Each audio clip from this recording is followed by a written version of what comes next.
Open 1 packet of descaling agent. Empty 1 sachet into 1 liter of kettles. Stir to dissolve. Leave to stand for 5 minutes. Pour it into the empty water tank of the coffee machine. Turn on the machine. Hold the strength button for 3 seconds to enter descale mode. When the machine beeps and stops dispensing water, empty the solution from the carafe. Rinse the carafe with clean water. Rinse the machine by adding 1 liter of fresh water to the water tank. Press and hold the brew button to activate descaling mode.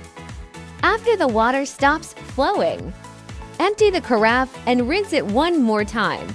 Your coffee machine is now descaled and ready to use.